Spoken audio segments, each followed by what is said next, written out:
hit like and subscribe. You're watching the Marc Lamont Hill official YouTube channel. Peace, family. This is your brother, Marc Lamont Hill. Welcome to Night School every night here on the Marc Lamont Hill official YouTube channel. We hold Night School. We break down the most controversial subjects, the most interesting topics, the most engaged debates going on in the world today. Tonight, we have sort of a special episode. Special in the sense that we're not driven primarily by news topics, although some stuff in the news will certainly come up. But instead, we are going to be driven by information. Every once in a while, we get a guest on here who represents an idea or a movement or a tradition that we want to know more about and that we want to ask interesting, complicated, and maybe even challenging questions about. Now, a lot of times we do that on office hours. Just depends on who the guest is.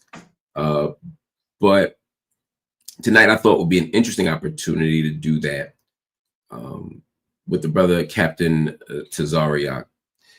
If you don't know him, then you probably don't spend too much time in these social media streets, because his brother is in a lot of places having a lot of debates with a lot of people. Tazaryach represents, I'm going to try and get this right, but if I don't, he'll tell me, the Israelite School of Universal Practical Knowledge. That's the tradition that I understand it to come from, the ISUPK. It's had different names, different iterations, but that is the movement. Informally, they're often known as the Black Hebrew Israelites. I just say Hebrew Israelites. And they have a very particular worldview, a very particular vision. And it's interesting, right? Because people have said to me at least 5 times, you need to debate Tazaryach. And I always say, why gotta start with a debate? I want to have conversations with people. Now, I ain't got an issue debating people. I debate all kinds of people all the time. But I don't begin from that place. I begin from a place as an educator of saying, how do we have healthy conversations? And the way to start is by having a healthy understanding of who people are, what people's traditions are, right? I mean, how can I debate a Jehovah's Witness if I don't understand what they believe? How can I debate a Muslim if I don't understand what Muslims believe, et cetera, et cetera, et cetera? And so I want to begin from a place of asking questions. Now, I'm pretty well read in this area, and I've been studying this for a long time. But I study for knowledge, not for debates. Debates just kind of happen, right? Anyway, so I want to bring this brother on in just a second. But I want to just set a little bit of context, and then he can help me out. First I want to say again, and shout out to everybody in the Night School audience that's normally here. I also see some people here who seem to be representing the school.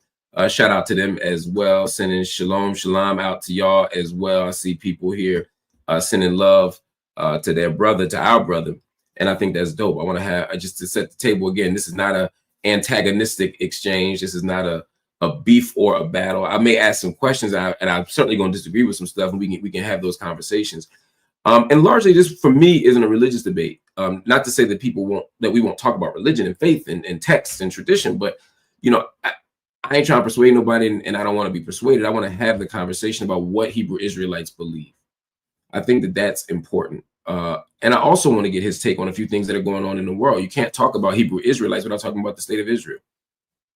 They're not one and the same, let me be clear.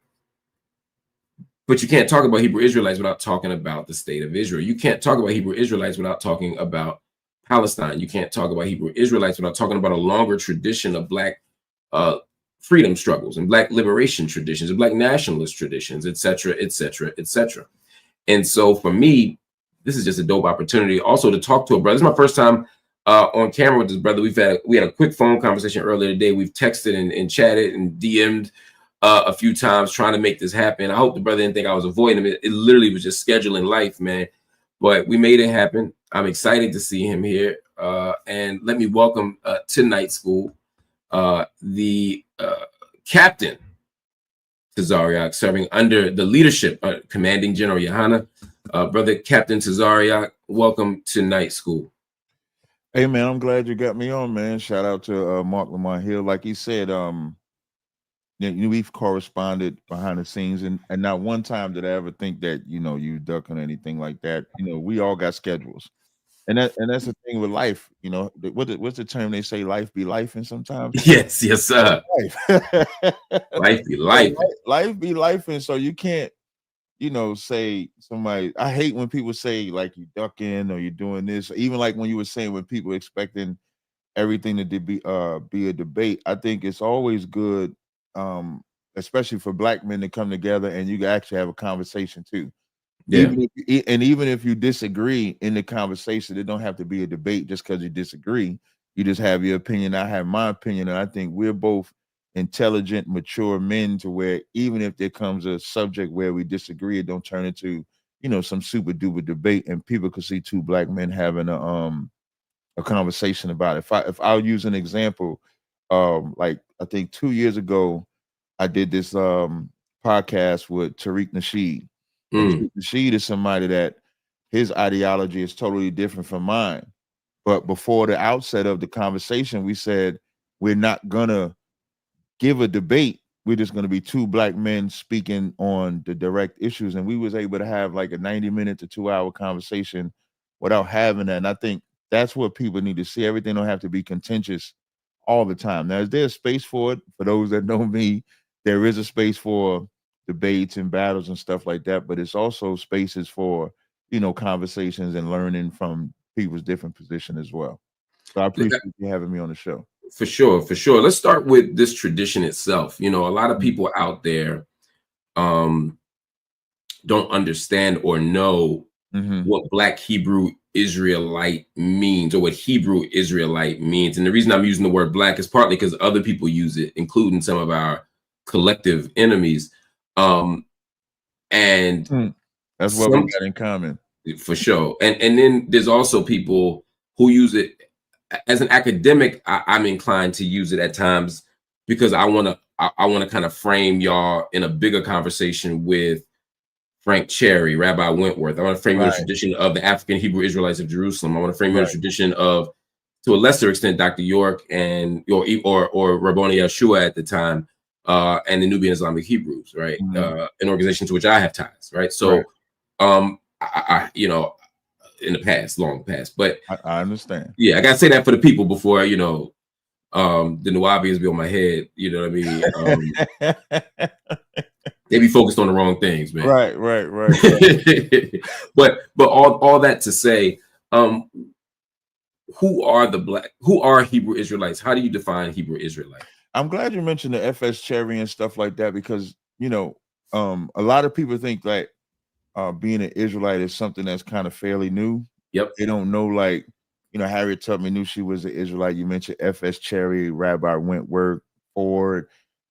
Being an Israelite really goes way back. It's almost like the untold history. Like they have Black History Month, and they always discovering new things. They have like Black inventions of this and that. And so when you actually delve into the history of being an Israelite, you'll find out that it actually goes pretty deep. Also, like when you said in the beginning, when you was talking, when you said Black Hebrew Israelite, and then you said Hebrew Israelite, because Black Hebrew Israelite has a acronym called BHI, and that's something that the Israelis came up with to make it derogatory for anybody like us to say we're Israelite. It's like, oh, that's them Black Hebrew Israelites over there. They ain't, like, almost to make it seem like they not the real Israelites. They just the Black, Black Hebrew, right? So. And so that's why I was glad that you said it the way that you said. But for us, being a Hebrew Israelite is us really getting back to our identity, our heritage, our culture. One of the things that we feel that Black people suffer from is an identity crisis, which is why we have so many different religious beliefs, religious factions, religious sects. I mean, even you mentioned the Nuwabians, you have Muslims, you have Christians, you have atheists, all these different belief systems that we go into. For us in the Israelite School of Universal Practical Knowledge, currently under Commanding General Yohana, we teach that our identity starts and stops with the Bible. So we identify with being the children of Israel. And so now that gives us an identity, it gives us a culture, It gives us law, gives us code of ethics that's uncontrolled by man. Like most, even Christianity is controlled by man. It's like what their doctrine believes. Islam, the same thing. Any other cult has the same thing. When it comes to being an Israelite, the laws is already set. So if we say you can eat this and you can't eat that, it's not what I came up with. We're gonna read it in the Bible and say this is what the Bible says. If we say you can only marry a certain people, we're gonna say it says it here. So everything that we live by is already written. So it's not something that Commander Jenny Hanna came up with and said, okay, we're gonna do it like this. We can read in the Bible. So it's really about giving us an identity, giving an answer to the age-old question, like who we are. Like if you ask 10 people, 10 black people who they are, you're gonna get 10 different answers. Some, the Christian, atheist, 5%, Jehovah's Witness, like as if your religion is your identity. But if you ask a white person, even if they started as white, they might say I'm Irish or I'm Italian, and then they can tell you what it means to be Irish. They can tell you what it means to be Italian. We don't really know what it means to be black. It's going to come to either some music, some sports. It's going to come to a religion, but it's not going to really give us a culture. So being an Israelite, first and foremost, is about giving us an identity that gives us a moral code, moral ethics, a God. That's how we teach it. That's how we push it. That's actually very helpful. When I think about that long tradition of Black Hebrew Israelites, and I mentioned Rabbi Wentworth, Matthew, I think about the commandment keepers. For those that don't know, right? You talk about all the way back in Harlem over 100 years ago. Again, for y'all to think Hebrew Israelites are a new thing, they're certainly not. Even as an organized named body, Captain Tazaryach is also talking about a longer tradition. We'll talk about Harriet Tubman and all that stuff, right? But even in terms of self-identifying, we got over a century of this tradition.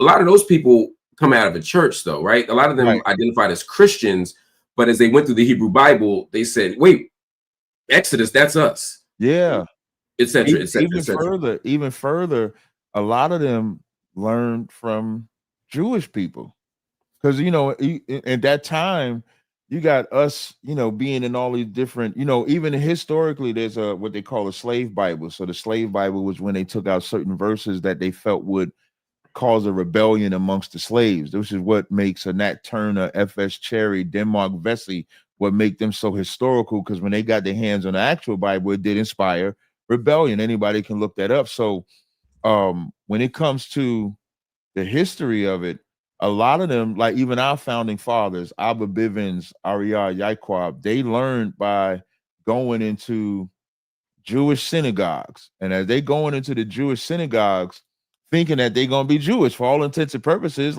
or in a Christian church, they're going to be Christian or they're going to be Jewish. And then when you start reading the Bible and then you start looking at what's happening to us, and then you start looking at the Jewish people and you start looking at the Christian, you say, okay, this don't really line up biblically. The way it's described and the way they look doesn't look like who you're telling me are the people of the book.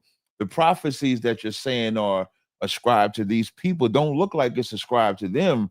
And then so the Matthews, the Fords, all these people start leaving out of the Christian church and out of the Jewish synagogues, because they're finding out that the people that are teaching them the Bible, really, we should be teaching them technically, because it's our record. So as they start realizing that they were the people, they start leaving out of those synagogues, they start leaving out of those Christian churches. And then that's when we start establishing and start learning on our own. And of course, as a baby in the infant stage, you're just growing. So you learning. So at one point, they might not have believed in Jesus. And then as they start learning, then they believe in Jesus. They might not believe in Moses or even have the full understanding of the Bible that they should. But the one thing that those men did know is that they were the people of the book. And so we always look at it spiritually, that the Lord will pour out his spirit upon all flesh, and we will prophesy. So that's what you see with the F.S. Cherries, the Wentworths, the Fords, the Abba Bivens, the Ariyahs, the Yaquabs, all the way up to now. And it's really because of the internet. So it's a lot easier for information to spread, as opposed to back then. It was like if you wasn't like in the New York area or in the Chicago area or something like that, it would be hard to grasp or get this information. You said a couple of things, and we're going to address some of the comments that come in as they come in when they're useful. We'll take questions as well. But I want to speak to in particular one sister who just wrote in and said Rabbi Matthew was not a Hebrew Israelite. They rejected Jesus and Christianity, practiced Judaism. I think that's I don't disagree, but I think Rabbi Matthew would say that they were Hebrews and that Ethiopians were of the tribe, one of, among the 12 tribes. But they have initially identified as a church, right? They were, they became the commandment keepers, Ethiopian Hebrew Israelites. But remember, at one point they were. Let me see if I can find it because I don't want to give it wrong. Yeah, and I think what people have to understand is that even when Rabbi Matthew and stuff like that, they still were Israelites. Like, right. Whether you say whether they reject Christ or not does not take away from them being an Israelite. Even during the time of Christ, Israelites rejected Christ. So we could read in the Bible that they rejected Christ. They told Caesar, "We have no king but Caesar," and those are Israelites rejecting another Israelite. That doesn't take away from the point of them starting out in the Jewish synagogue and then realizing they were the people. So even if they didn't believe in Christ all the way, they did know that the Jewish man was not the Jewish, was not the Jew. They knew that they was a Jew. And I think that's the most important part of the story, because in the infant stage, you had two different types. I always call it like two different types of Israelites. You had Israelites that started out Christians, and you had Israelites that started out in Judaism.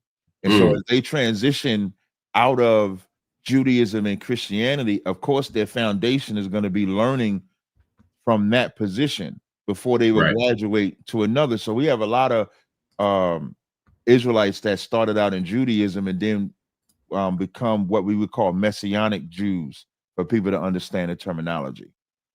Which is a very important conversation we're going to have, because I've been in Israel and watched Messianic Jews not be allowed in. And we'll talk about that. I want to talk about this whole idea of what it means to be Jewish in just a second. But you're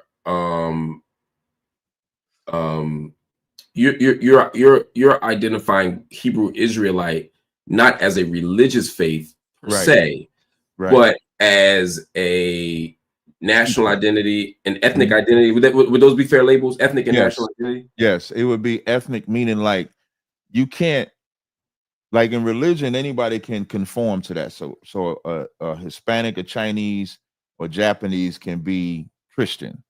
In our belief system, you have to ethnically be an Israelite. So in North, Central, and South America, we would say the Blacks, Hispanics, and Native Indians.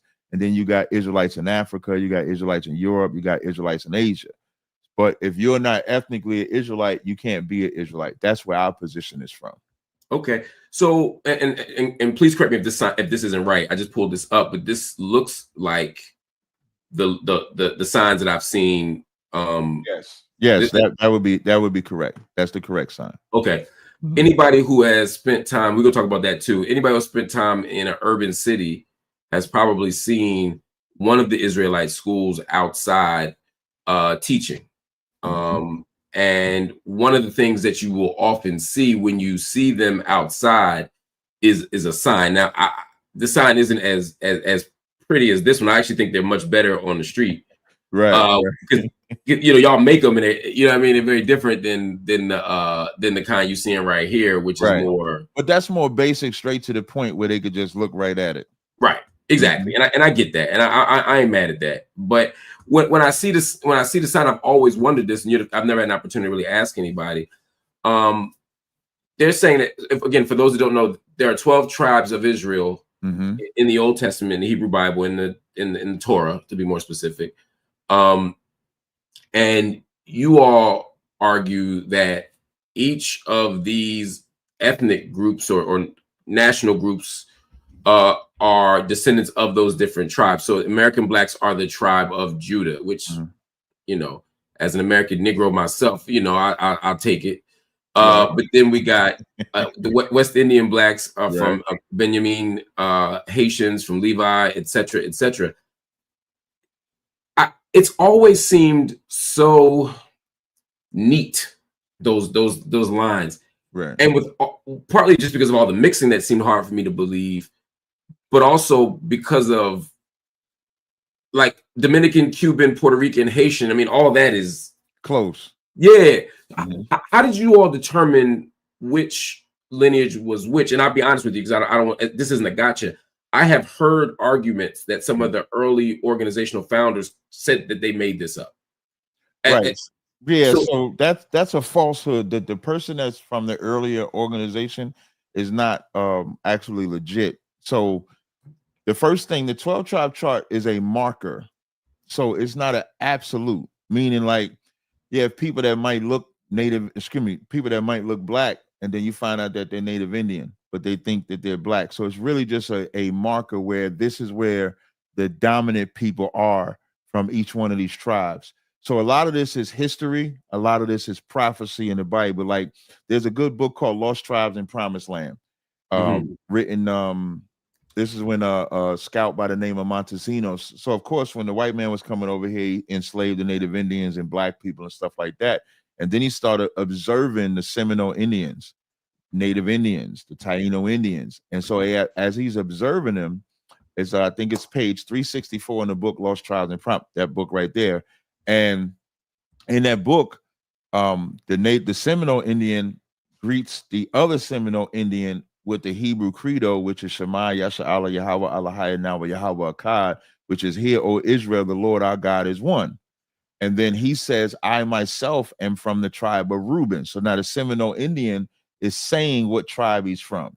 And then he says, "My brother Joseph is on an island nearby." Now Joseph represents Ephraim and Manasseh, which would be the Taino Indians, which today would be the Puerto Ricans and the Cubans. Now, also for the record, we're not saying every single Puerto Rican is an Israelite, because you have Spaniard influence. Just like we're not saying every black person is a Judite, because you have white influence. Meaning, like if your father is white, then you're not. Just like if your father's a Spaniard, although they call themselves Puerto Rican, we wouldn't classify them as an Israelite because they come from a Spaniard background as opposed to a Taino background. That's the whole ethnic part. Same thing with the Levites. So a lot of it is prophecy, historical data. That's how we determine the tribes, so to speak. And also too, because this is the other flack we get. They say, well, we came over here from Africa. What about the people in Africa? This chart is only for the location of North and South America. It's not a chart for Africa. Africa would have a different chart altogether, because North America is not in Africa. So if we was in Africa, so a Nigerian is one of these tribes. You're just saying we don't know which one. Right. So like we came from the west coast of Africa. So you can have Israelites that come from Ghana, Israelites from Ashanti, Israelites from like Nigeria that you're saying. So we don't deny that we were over there. But it's so like, just like we wouldn't say, if I said Americans are not black, people will understand that, because we're not we're in the minority, we're not the majority.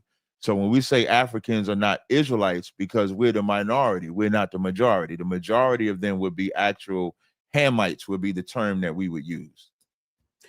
Inspired by Ebony Love, who if I remember correctly, based on what she wrote in the comments, I don't know her, said that she was, I think she comes out of the Rabbi Wentworth tradition. She said completely made up fantasy.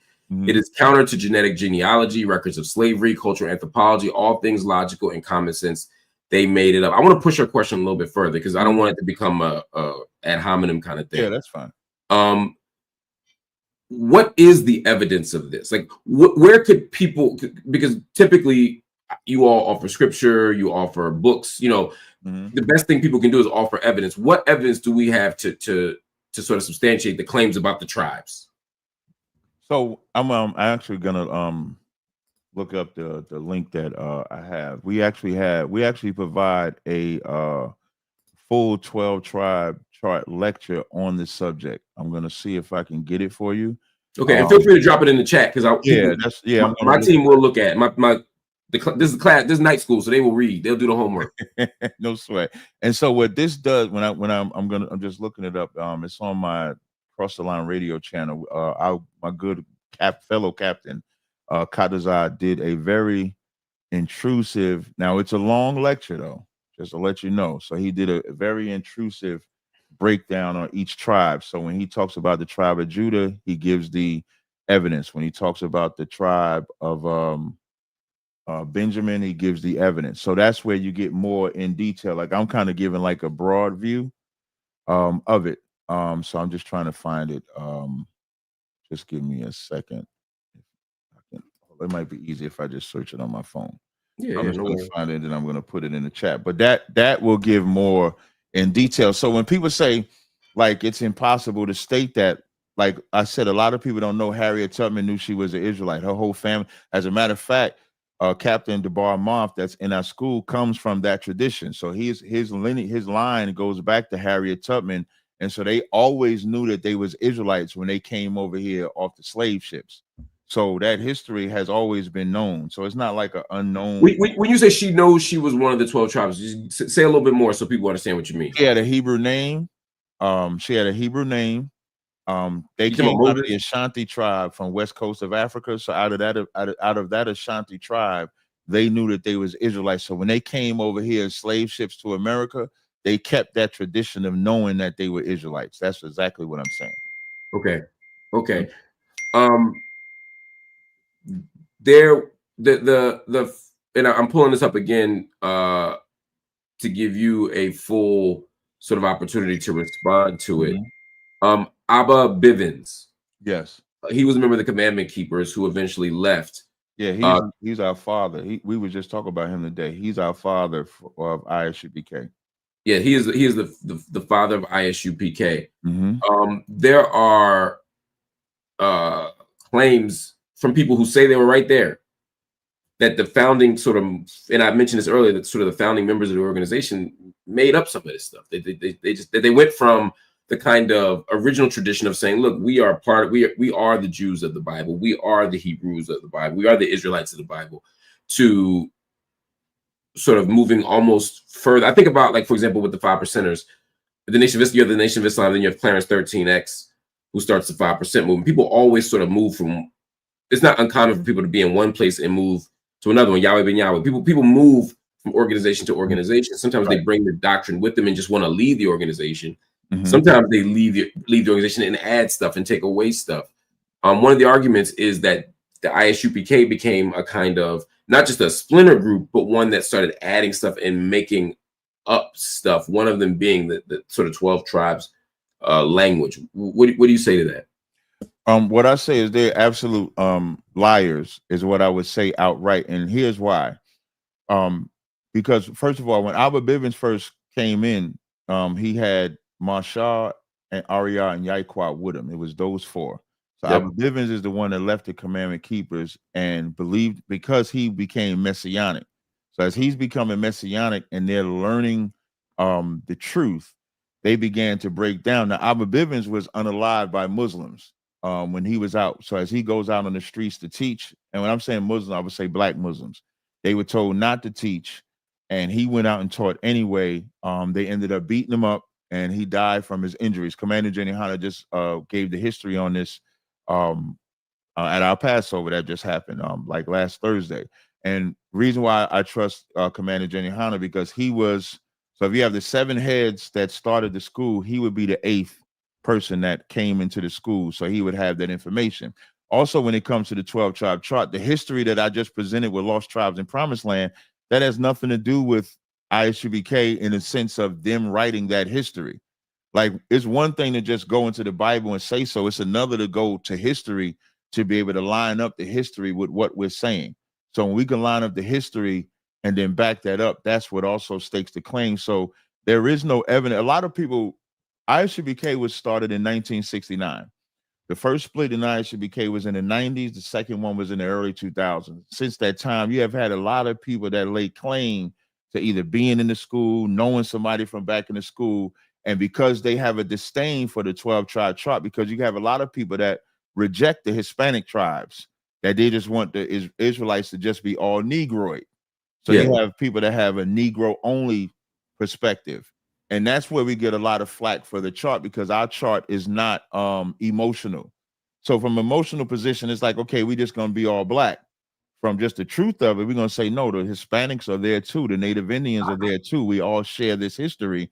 And you can prove that in the Bible. Even coming over here to America, when you go to 2nd Ezra, the 13th chapter, the 40th verse, you can see the trek to get over here was done back then.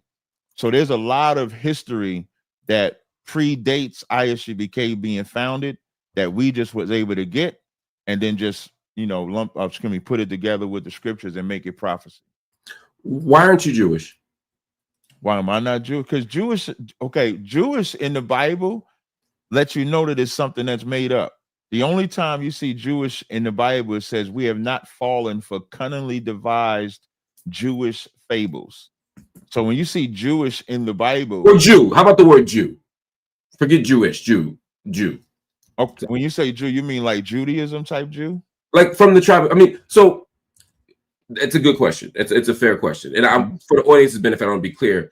The word Jewish in the Bible doesn't appear a lot, but the word Jew certainly does. Yes, right. So people don't often make that distinction, so I don't want them to think that we're saying that the word Jew. Right, and I just want to make sure I answer it right. Because like when you say Jewish, I'm thinking Judaism. If you say Jew, I am a Jew. I'm a so-called black man, so I would be from the tribe of Judah. But you're saying it's because you're from Judah or because people were from Judea, not because of your faith practices. Yeah, not because of my faith practice. Because let's say if I was from West Indians, I would be Benjamin. Got you. Now, and they're not.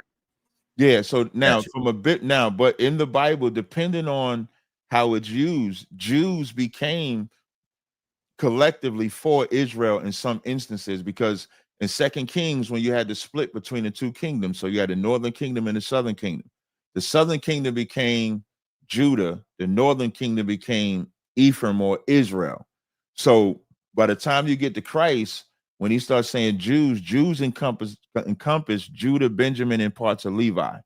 So you might see the term Jew, like Paul, for example, in the New Testament might say he's a Jew. But then you'll get, when he gives his registry, he'll say I'm an Israelite from the tribe of Benjamin. So Jew can be used to encompass Israel. So that's why I was just trying to see exactly. So I would say I'm a Jew. I would absolutely say that I'm a Jew. Right. But black Hebrew, but Hebrew Israelites are not Jews. Not all of them, because like let's say if they're from the tribe of Ephraim, they would be Ephraimites. If they're from any of the 11 of the 12 tribes, they would be from that tribe. Right, exactly. So what, in terms of belief and in terms of practice, I understand that the lineage argument, right? But in terms of belief and practice, what would be the difference between, say, between someone who's from Naphtali or from nothing. No. I'm saying those 11 tribes that aren't Judah, right? Right.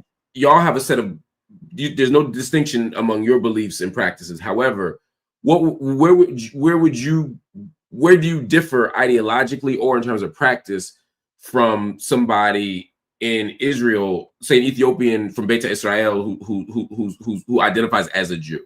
Oh, okay, so I would probably, when it comes to anyone overseas, I would probably just have to vet if they're legit or not.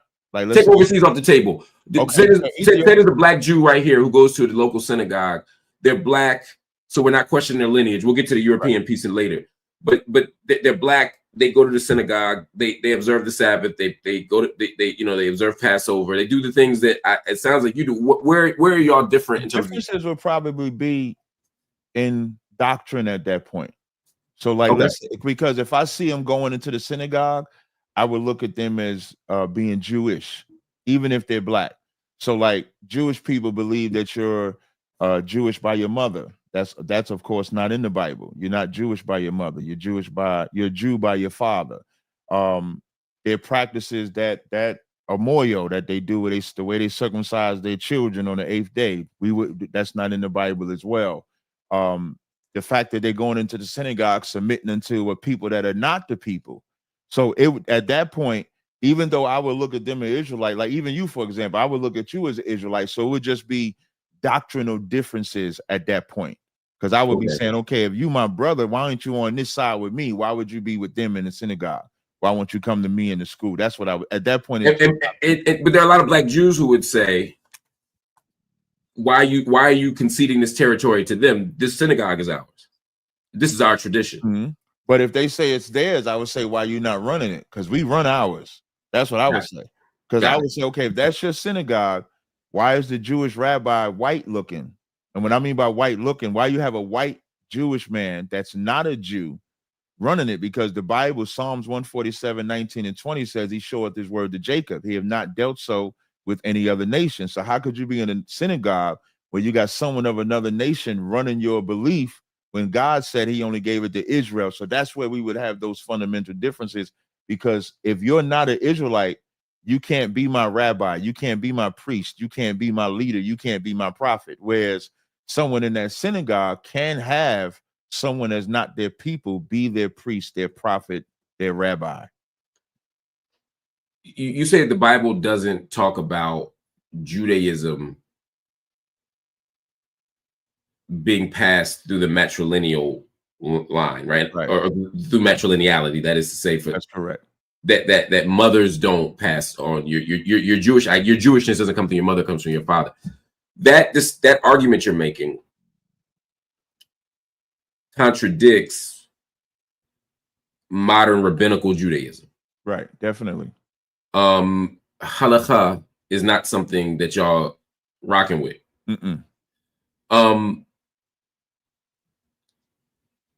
Talk to me about how y'all make sense of rabbinical Judaism, how you make sense of that entire tradition. Because again, there's a lot of stuff. One of the things I found fascinating, to give you some context, I spent as I'm an anthropologist by training, and I spent most of my time in the Middle East thinking about the African presence in Palestine, but mostly among Arabs in the Arab society, Palestinian society. But I have spent some time studying the aliyah of the sort of the immigration patterns of Ethiopian Jews as they came around 1985 to what is now modern day Israel. And one of the things that I found fascinating was when they would say, when the Jews in Israel, the Ashkenazim would say, those Ethiopians ain't Jews. They would point to the fact that they weren't following rabbinical Judaism. They were pointing to the fact that they were doing temple worship and that they were doing other things that preceded the fall of the second temple. So what I'm trying to get at, I guess, is two things. One, I want to understand how you see sort of that whole tradition of rabbinical Judaism. But second, again, what do you do with the people like the Ethiopians who say we're kind of doing the same thing you're doing, right? At least before we got to Israel, right? So Revelations 2:9 calls those Jewish people the synagogue of Satan. That's Revelations 2:9 when it says, "I know thy works and thy I know thy." I just want to read it real fast and then I'll explain. You're gonna explain to me why you're reading from the New Testament too. Oh, okay. Oh, you say, why do I read from the New Testament? Yeah, it's fascinating from this tradition of Torah to use the New Testament as evidence of a claim if we saying Christians got this thing wrong because they got some scriptures that ain't right in the New. You see what I'm saying? Right. But okay, so now Christians don't know the Bible at all. And the New Testament is Israelite culture just like the Old Testament. Like, I don't know, and that's the one thing that always fascinated me about the Jewish man, because the Jewish man will reject the New Testament, but he does follow the Talmud, which is where they get you from your mother. That's very Talmudic. That halakha, everything that they do is primarily Talmudic. So when I read Revelations 2:9, when it says, "I know thy works in tribulation and poverty, but thou art rich," that's talking about us being poor, but we are rich, meaning this culture is what makes us rich, which we've left. And it says, "I know the blasphemy of them which say they are Jews and are not, but are the synagogue of Satan." So that's the Jewish man. The Ethiopian, let's say I'm gonna just assume that the Ethiopian is an Israelite.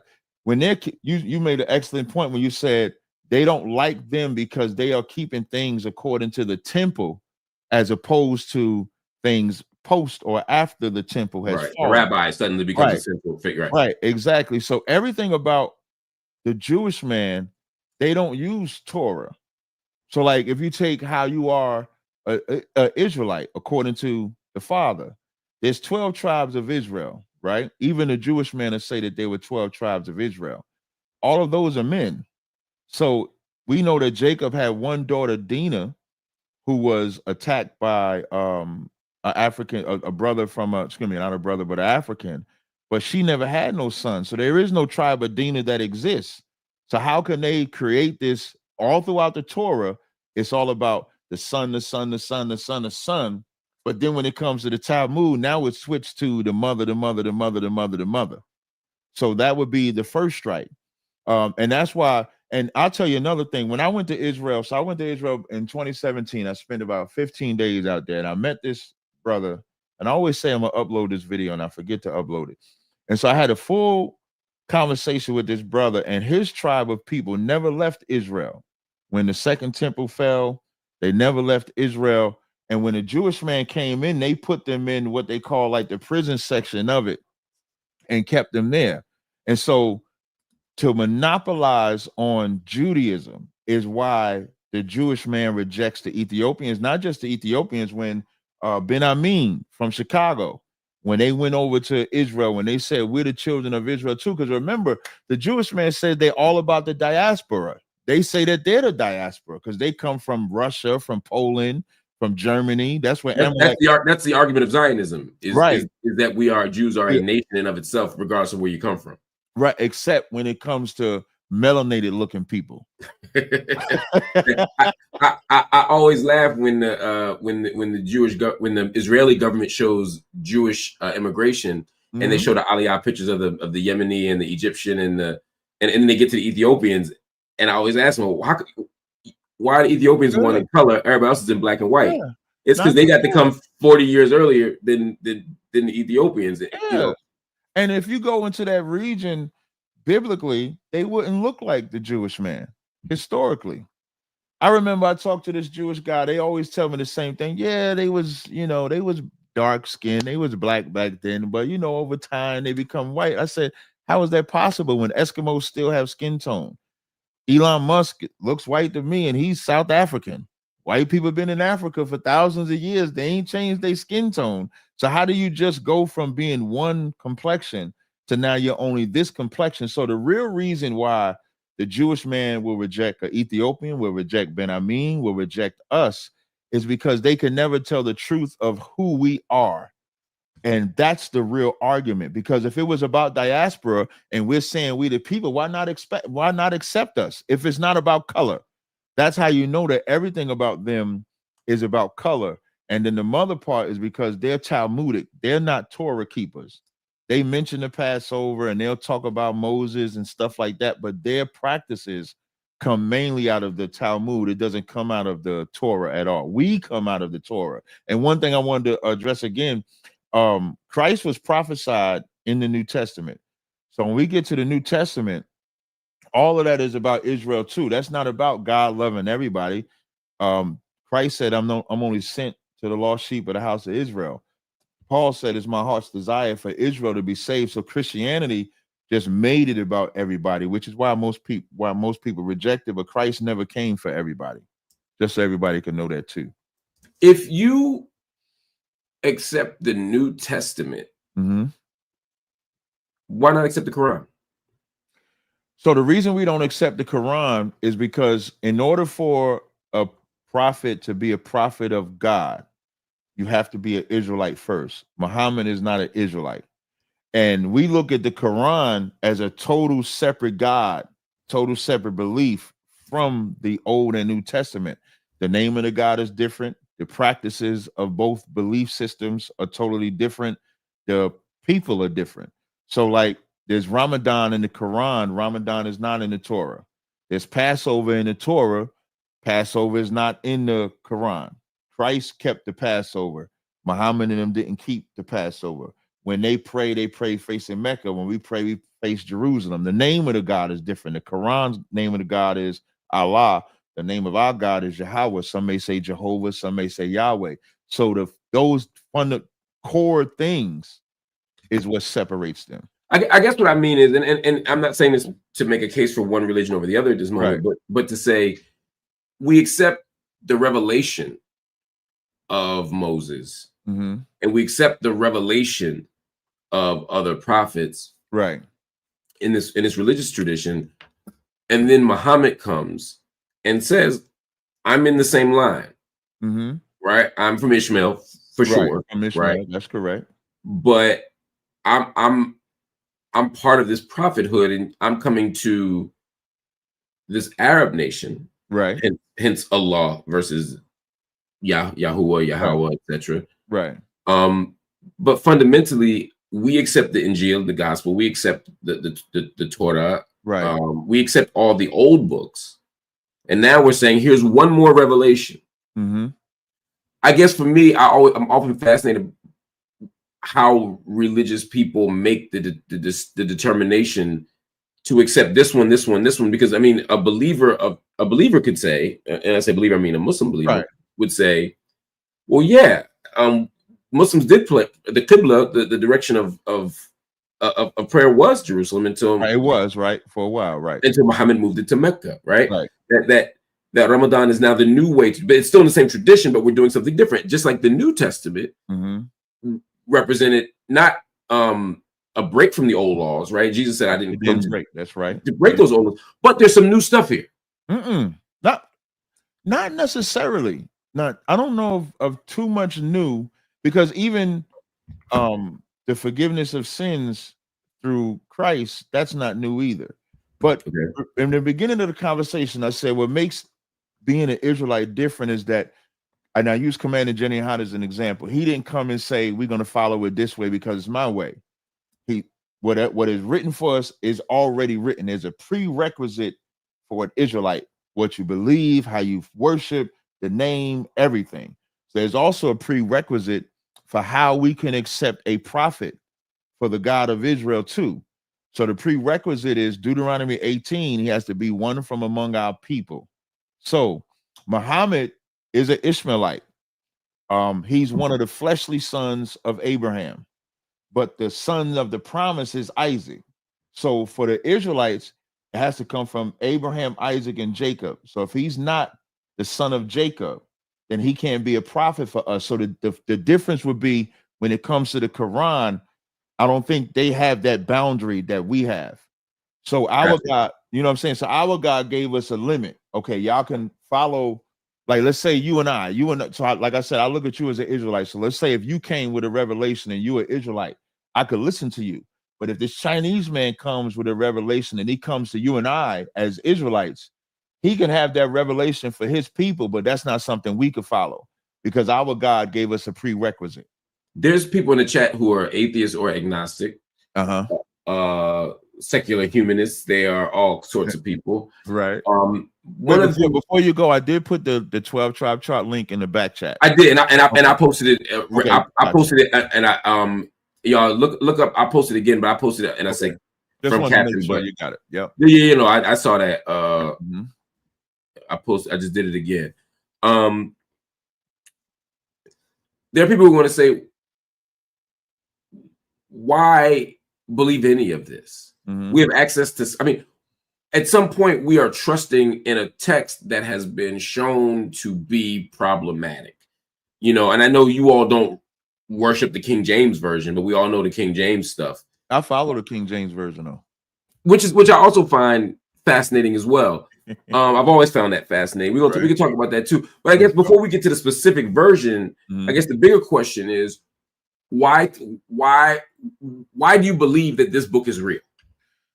You know, Romans the 3rd chapter says, what if some believe? What if some did not believe? Shall that unbelief make the faith of God of none effect? So when I think about the conditions of Black people from our disobedience, and I can read that in Deuteronomy the 28th chapter. That's probably the main reason I believe, because before the Bible, before I found out I was an Israelite, I didn't have a real answer to our plight. There's no answer for Black people. There's none. What I mean by no answer, why are we the way we are? Why don't we have an identity? Why, like right now we're called African American. Before that, we was Negro, we was colored, we was Black, we was all these different acronyms. But when you ask people what's your identity, can't nobody give it to us. And then when I read Deuteronomy 28 and it says if we kept the commandments, we be blessed. If we broke the commandments, we would be punished. And I read Deuteronomy 28:68 and it says, you shall be brought into Egypt again with ships. And now that's talking about our slavery. And it says, no man will redeem you, meaning no man will redeem you, meaning save you. And we have not been saved since we've been in here. So I believe the records because those records are the only thing that really can give us an insight to our condition and getting out of that condition. Because when I go out to my people and I give them these commandments, I've been doing this since 2010. And in my short time in this, I've seen us keeping the commandments, and I've seen us grow and build and get better in 16 years. And I can only imagine where it can go from there. You want to say something? I see it. I heard you say this a long time ago. My wife and I have talked about this, actually. Okay. Now you just reminded me of it. And we both, although neither of us believe in this, we both agreed with a point you made. Okay. And I might let me put it different. Let me put it so that the audience can understand. I know you'll understand no matter how I say it, but I want to make sure the audience gets what I'm saying. There's an argument that if a scripture came down and said, let me take a step back. First, religious people often point to their scripture to prove the validity of their scripture, right? Right. Which you can't do, right? At some level. I mean, not to win an argument with somebody who doesn't already operate in that universe, right? I remember in being in Philly in the 90s and asking somebody, well, how do you I love you, man. You understand me. Right back, right back, bro. Yo, man, look, it is what it is. I love you too, brother. But I remember the 90s people I would say, how do you know the Quran is correct? And they'd say, well, look in the chapter 2 where Allah says, look, this is the book with no doubt in it. That proves it. And I'd say, well, if you've already accepted the revelation, then sure. But if you've already accepted the revelation, then I don't need to know that there's no doubt in it, right? Because I've already accepted the revelation. Same thing with Christianity, same thing with Judaism, et cetera, et cetera, et cetera. If I don't already operate within the universe of this, then the scripture can't prove to me that it's right. But you said something else, which is where my pragmatist, my American pragmatist philosophical tradition kicks in, where it might be truth is what works, right? Where you're saying, look, I believe this because I've seen it work. I've seen people's lives change. I don't disagree with that. But the reason I posted a comment from a brother from the Nation of Islam who said, well, the Nation of Islam is the answer. Is because this is what me and my wife were talking about, is I think any of these organizations at some level, if you follow them and follow their principles, your life will get better, right? If I give up pork and don't cheat on my wife and don't drink and work hard and don't smoke and, and eat healthy and, you get what I'm saying? And save money. I mean, I may not get rich and famous, but my life will get significantly better. We've seen in prison, a whole lot of people's lives get better when they follow Islam. I've seen people's lives get better when they follow the Hebrew Israelite belief and doctrine. So I think all that is true, but you all are making a particular claim. Your claim isn't just that this thing works. You all are making a claim almost about our souls too, right? You're not just saying that this works. You're saying that if we don't do this, or if we do any of those other things, there's a level, there's some kind of divine punishment for this. That's what we've been going through. That divine punishment. We've been going through, like, if I was to read Deuteronomy 28 and 56, when it talks about the wife being evil to her husband, the husband being evil to his kids, it's because we're breaking those commandments, the fundamental things that we suffer. So if I were to read, this is Deuteronomy 20, and I know you say we can't read it with the book. This is prophecy, so it's a little different. That's the asterisk. Yeah, that's the little asterisk I'm gonna throw in there. So when it says the tender and delicate woman among you, which would not adventure to set her sole of a foot upon the ground for delicateness and tenderness, her eyes shall be evil toward the husband of her bosom. And it says the same thing about us as men, as we would be evil towards our wives. And so when I talk about the Most High punishing us, the proof is in the condition of Black people. Our Black people, we have, in Lamentations, it says our eyes have failed in looking at a nation that could not save us. In 2025, we keep looking at this nation to save us. But if you or I was to come out with the full blueprint plan to fix us, our people wouldn't trust us because we still looking for a nation to save us. So ours is more prophetic. That's how we look at it. If I was to go scientifically, like when Job, in the book of Job, when it talks about springs at the bottom of the sea, I was arguing with an atheist one time, and he said, how can you prove God is real? I said, well, how did the writer of Job know that there were springs at the bottom of the ocean when they didn't discover that to the 1900s? And they usually don't have an answer for that. Or how about life being in the blood, which they didn't discover to the 1800s? But we can read that in the Bible. So now that's maybe like a scientific, like the God that gave them that information had to know that in order to say that. So I would ask them to explain that too. How do you all sort of make sense of God? Is God, let me ask a specific question. Is there a God who can hear our conversation right now? I don't know if I would make him that. What is the word I'm looking for? Not nitpicking. It's a word, and I lost the word. I had the word. I wouldn't say he's that nuanced. So, in Jacob's, you're familiar with the term Jacob's ladder? I'm pretty sure. Yeah.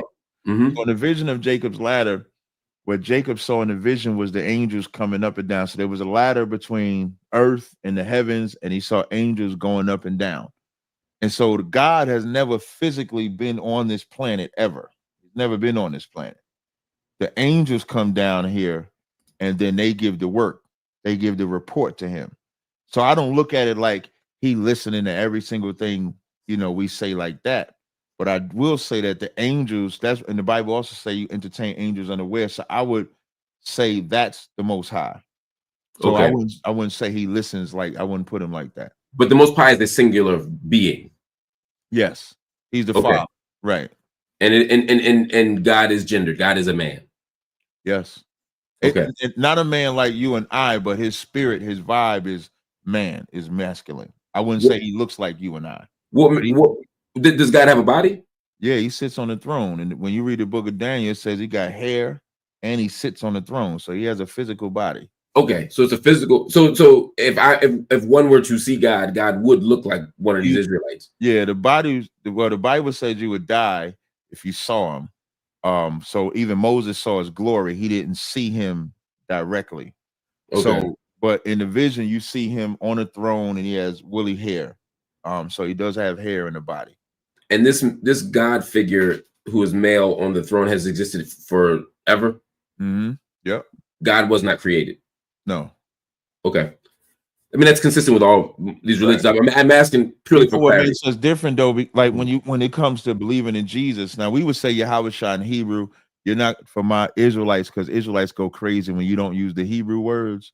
But so for my audience, I'm not going to use the Hebrew words because of the platform that I'm on. So when it comes to Jesus, people believe that Jesus is God. That's not in the Bible either. Jesus is not God either. Jesus is the Son of God. So that would be a fundamental difference between us and Christians, because Christians would believe Jesus is God. One more thing, when we talk about the King James Bible, King James did not write the Bible. All King James did was just authorize the Hebrews and the Hebrew scholars and Greek scholars to just translate the Bible. And there was other Bibles that existed. You had the Geneva Bible, Bishop Bible. So he just translated the Bible. That's it. Talk to me a little bit about organizationally, sort of how you all, not organizationally, I don't mean that, I don't mean to be that technical. I mean more institutionally, sort of what you all are asked and required to do. For example, most of us, and people, we got jokes. Everybody got jokes about Hebrew Israelites. Right. Listen, I was just called a Power Ranger the other day. I'm about to say, and that's one of them. Power Rangers is one of the things. I've heard I've heard Earth, Wind, and Fire, Power Rangers. This is y'all. It looks like Walnut Street, or Chestnut maybe, but and downtown Philadelphia. This is you all outside. This is a very familiar scene. Right. I mean, I've seen this. If I've seen it once, I've seen it a million times. In the 90s, I would see it at the Clothespin downtown in Philadelphia. When I went to Atlanta, I would see y'all out there. You all with a microphone, provocative signs. That's right. We'll talk about some of them signs. Some of them I think are jarring. Some of them I think are anti-Semitic. Some of them I think are Islamophobic. Some of them I think are anti-Black. we could talk about all of that. Oh, But definitely. my first sort of question is, why do y'all do this? For everything that you just said, because it's thought for provoking. If you take the middle image, the first image by the money bucket, that picture of Caesar, everybody believes that that's Jesus. So we put Christianity, we put 666 on top of it and say imposter. You know what that's gonna make everybody do? Stop and say, how could you do that to Jesus? And so it becomes a talking point because we're very visual. So when you see in that now, and when you look on the opposite side, you see that other image and it says true image of Jesus. So now, according to the Bible, Jesus has on a green garment, so we make it correct. He has white woolly hair, we make it correct. He has skin so dark as if he burned in the furnace, so we make it correct. So now it's to take the psychology, because there was this I remember I love comic books, right? And so I saw this picture one time where they had this little black kid looking up to white Superman because we didn't have no real superheroes to look up to. So now all our superheroes were white. It's the same thing with our belief system. Most of us believe, even if the black people that reject Jesus Christ reject him because he looks white, and we don't want to serve a white king or white God if you believe it's such. Even on that episode of Good Times, when the son brought out the black Jesus, and remember, they was getting all the good luck in the world. Yeah. And Mama was like, my Jesus is white. Right. And it took the militant midget to come out and break down for them. He had hair like lamb's wool and feet like burnt brass. Feet like polished brass. And so Christ said in John 8:32, ye shall know the truth, and the truth shall make you free. So every sign you see, the abortion sign, is so that we can wake our sisters up from being 10-12% of the population, but like number one in abortions. The we are not African sign, which now that's probably the wildest one, because we got some wild pictures, but all them pictures in there are the cultures that Africans do. So when you say you're African, are you putting that plate in your lip? Are you letting the cow, pee on you and stuff like that? Now, that's not every culture in Africa, because it's not most cultures in Africa. Right, because it's like 40 countries over there. And so why do that? Why represent our brothers and sisters in Africa in ways? Because at some point, y'all start to sound just like the white supremacists. Well, what's interesting? It's hard to say we sound like the white supremacists when the white supremacists didn't come on African soil. Africans just sold us. Even if, let's say, if those are our African brothers, we wasn't too much of our brothers when it came to the transatlantic slave trade. So I mean, I hear that. I mean, there's a longer conversation we can have about that, but I don't. At that time, I don't think of Africa as a monolith. I think of, I think we like to think. It's not a monolith now, right? It's not even a monolith now.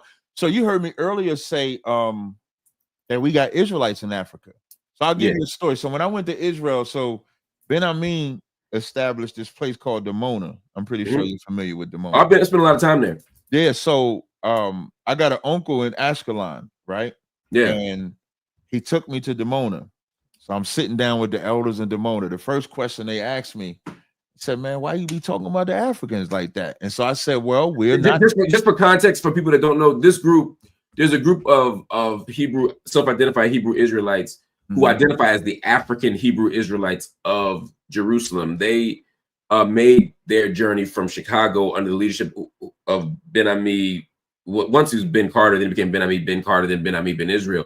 They went from Chicago to Liberia. They stayed for 3 years and then went to what is now present day Israel, and they settled in the southern part of Israel in a town called Dimona, where they have this area.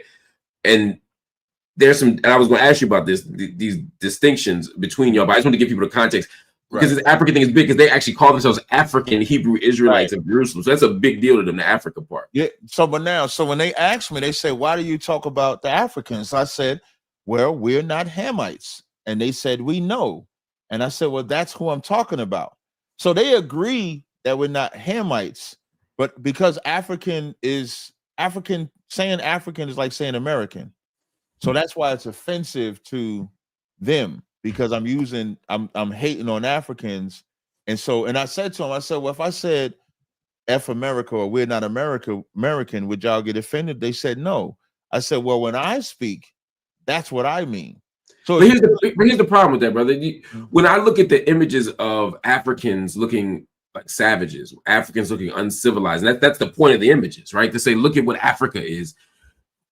Africa, part of those narratives and arguments were used to justify European colonization. I take your point about this African slave trade seriously, but the primary engine behind the Atlantic slave trade was still Europe, and they didn't fight for us.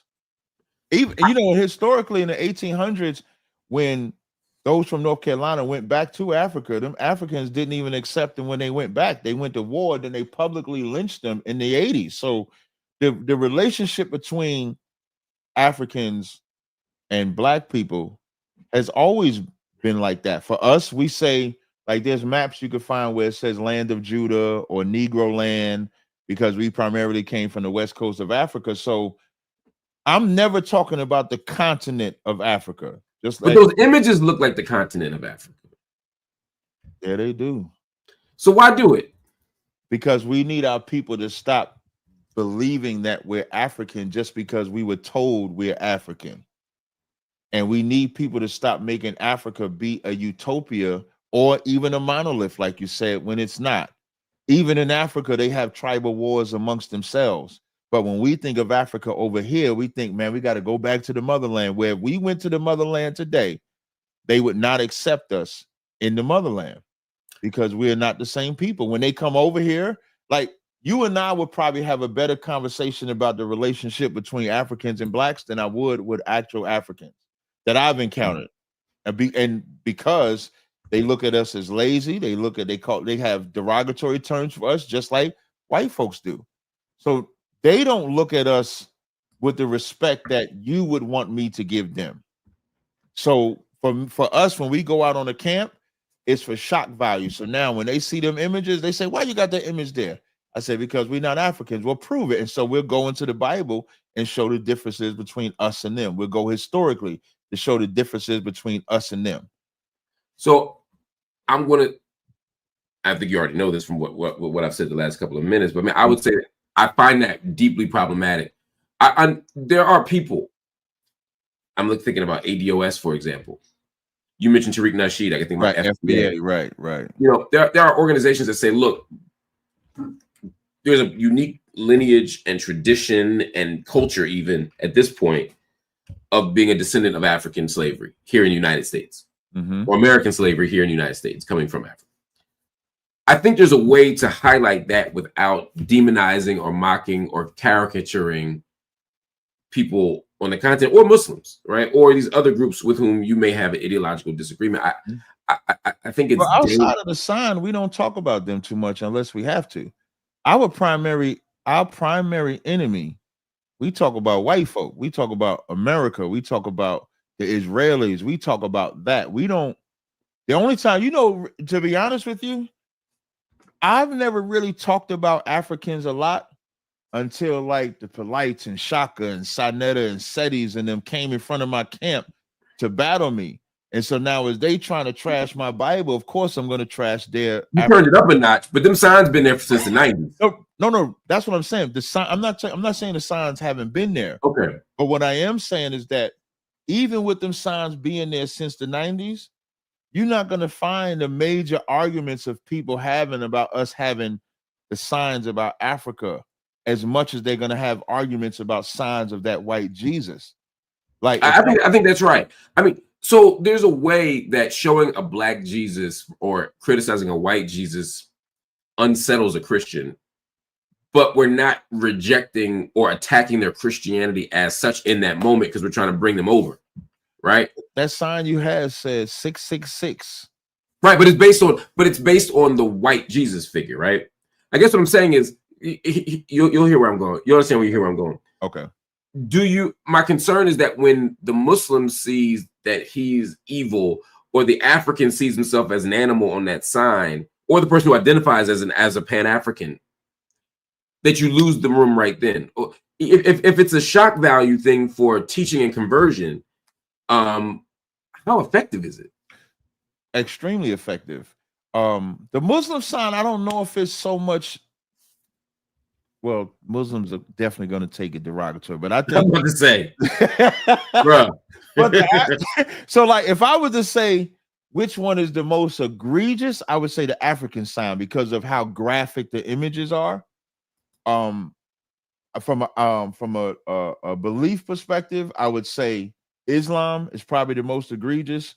Yeah, And then Islam is idol worship and right, a lie. right. Yeah, I And then definitely think Muslims ain't gonna rock with that. right, and then the Christianity one. But now the crazy part is the Christianity Jesus one doesn't look as egregious, but it gets the most attention out of them all. It would be the Jesus one first, and then it's a battle between the Muslim and the African one, depending on who's looking at it. But that white Jesus is the primary argument that we've always had. Occasionally, somebody will argue with us about the African one. And again, we're just not Hamites. So what the African one is to just show that we're not Hamites. I'm using Hamites from the biblical term so people can understand this distinction. Because if I say we're not Africans, people will say you come from Africa, which I came. My ancestors come from Africa. So I'm not saying that that's not where we come from, but Elon Musk also comes from Africa, but nobody's looking at him as the actual African. So if you can make the distinction between Elon Musk, a Chinese person being born in Africa, then an Israelite should be able to make the distinction of being born in Africa, but not being an African or being a Hamite. So that's where we make that distinction. When Jehovah's Witnesses come door to door, part of why they do it is because they believe that their faith commands them to do that. Right. Does your faith command you to do the street corner stuff? Yes. The street speaking, now the signs are subjective. What is it formally called? Is street speaking the formal name? Yeah, street speaking is a formal name. So in the book of Nehemiah, the 13th chapter, and to go back to the founding fathers of ISUBK, when they read this verse, it's Nehemiah. I'm trying to make sure I get the right verse. I think it's Nehemiah 8. Yeah, Nehemiah 8:1. It says, and all the people gathered themselves together as one man into the street that was before the water gate, and they spake unto Ezra the scribe. And so you're reading verse 4, just for time's sake. And Ezra the scribe stood on a pulpit of wood, which they had made for the purpose. And beside him stood Mattathiah, Shema, Ananiah, Uriah. So if anybody can that picture that y'all saw, that's the pulpit of wood. And then the men that surround it is in Nehemiah, the 8th chapter, in the 4th verse. So what they would do is they would go on the corners in Jerusalem, and then they would teach people the law. So when we go out on the corners, we're doing it exactly according to what the Bible says. So that is a requirement. If you and I should be, you're going to go to, street speaking or camp. We call it camp as well. Okay. Camp is the same thing. Yeah. So, right. So Israelite School of UPK, that's the name of the school. Camp is what we do on Saturdays or sometimes Fridays, depending on, what location it is. Got you. Growing up, I just always remember being on Friday. I knew y'all was gonna be outside. Yeah. So it could be Friday or Saturday, sometimes Friday and Saturday. I know Philly used to be Friday sometimes and Saturday. When I came into the school, we was doing Fridays and Saturdays in Philly. Because I used to come to Philly. They didn't have a school in New York when I first got here. So I used to be in Philly like every week. Where are you originally from? I'm from Jersey City. I'm born in Jersey City. Oh, okay. I was living in West Orange when I found out. I used to drive like 5 days a week, 6 days a week. I was going down to Philly. Like I would get off my job or my slavery, as we call it, and drive straight down to Philly and be up in them classes, 41 Garrett Road. Well, technically it's Upper Darby, but I'm Upper Darby. Oh yeah, I know it well. Yeah. So we used to go there and rock out with the classes. Are you allowed, or no? Are you required to learn Hebrew as a member of the school? Yeah. So I'm a novice in Hebrew. I'm not a Hebrew expert, so I could read it. Like if it's in front of me, I can read it. But on a scale of 1 to 5, I would probably put myself at a 2. So as a body, so we got some brothers, like there's a brother in New York, Hazahab. He's an expert at Hebrew. Captain Ashaparim in DC, expert at Hebrew. I'm not an expert at Hebrew, so I wouldn't put myself. So it's not a requirement. Yeah, it's not like you got to know Hebrew. You got to know it to pass the test to become an officer. But what you do after that, your gift is revealed. Some people have the gift of tongue to learn Hebrew like that. When I was in the Ansar movement and in that tradition, a lot of the organizational rules were different than necessarily they were scripture based rather than U.S. culture based. For example, polygamy was permitted. Yeah, which polygamy over here too. It's permitted. Okay. Yeah. The internet says I got 47 wives. That's what the internet says. How off are they? A lot. They off by a big lot. I don't need to know. I don't want to get your business. Man, after the day I'm having 47. There might be 47 too many.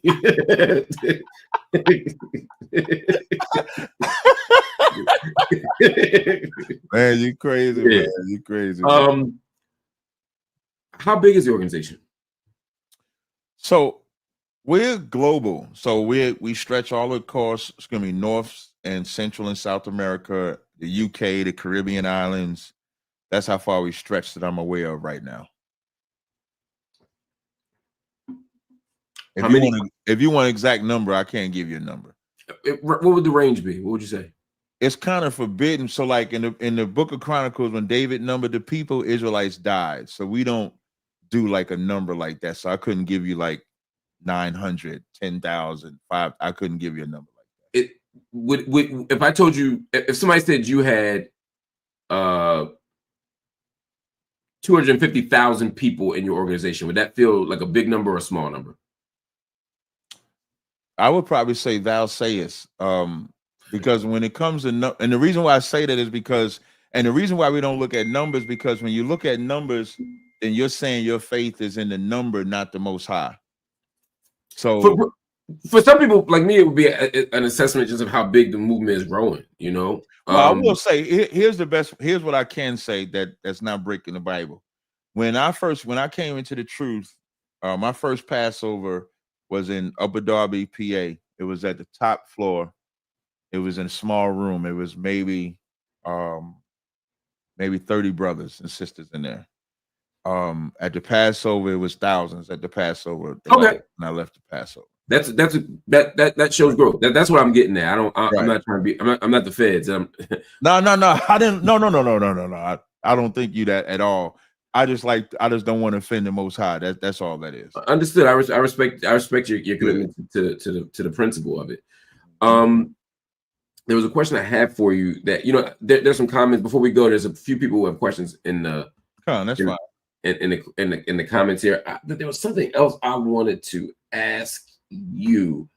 It'll come back to me. I lost my thought when I read these daggone comments. So Stacy Glore writes in and says, do you all agree or disagree that the invention of different religions, political parties, and other labels continues to divide us as a people? Yes. I think the invention of them definitely divides us. That's why, like I say, the Bible is not an invention. It's just there. But the religions that come out of it, the Jehovah's Witness, Seventh-day Adventists, Baptists, Methodists, and even some Israelites. I was going to say, a whole lot of people say Israelites. Yeah. Listen, I'm always going to be upfront. I'm always going to be upfront. And even some Israelites, and a lot of that comes from ego, power, belief. People want to be followed. People want to be worshipped. So you're going to always kind of like have that division until you can put your ego, pride, XYZ. For the Israelites, and for those that know me I've always offered to sit down with every Israelite group. The offer has always been open. Commander General Honda's been saying that since 2010. So nobody could say that we're not open to the conversation, but you got to be willing to come and have the conversation with us. So we don't have that pride. I know what I wanted to ask you. Talk to me about those other groups. It came up briefly a moment ago. I spent a lot of time studying, reading about, spending time with the African Hebrew Israelites of Jerusalem. I even slept in the I can't think of the kafar there, and just learned so much. When people talk about them, or when I talk about them, people think I'm talking about y'all. Okay. When people hear Hebrew Israelite, they don't think of the African Hebrew Israelites of Jerusalem. Right. They think of y'all. They think of the camps. They think of street speaking. They think of the signs. I mean, sure. If I would imagine that you wouldn't want it the other way. Right, right. Where do you all differ where do you all differ ideologically? Or are y'all all on the same page? I know I have some sense of what they say, but how are y'all different? The only thing we have in common with the other Israelites is, I believe, who we say are the Israelites. So at the base level, we all believe that the Blacks, Hispanics, and Native Indians are Israelites. When you get past that, you're going to have differences. So some of them going to believe that God loves everybody. So you got some organizations that believe a white guy, Chinese guy can be a part of their organization. You're going to have some that believe Jesus is God. You're going to have some that believe Joseph is not the father of Jesus. So at that point, it becomes doctrinal. So at the core, that we'll believe. I think they all say we got to keep the law that I know of.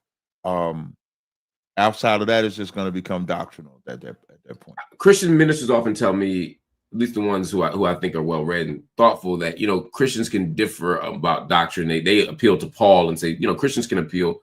Believers can disagree as long as it's not soteriological, as long as it's not about salvation, because Jesus is big for them, right? If you're Christian, right. Jesus that's kind of their guy, right? So that's my guy too. Real what are the things that make,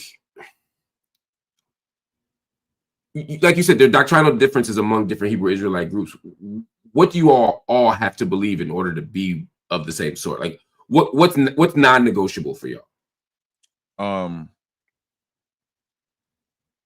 Being an ethnic Israelite, keeping the laws of God, and Christ is our Redeemer to the Most High. Those can't be broken. Okay. And this is big, and this gets to the question of Israel Palestine for me. Okay.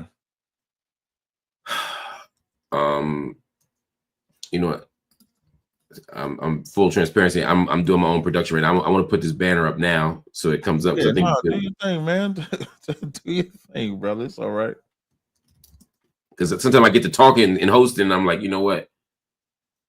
But the question I want to get a sense of, in fact, as I write the question out, what do Hebrew Israelites think about Israel Palestine?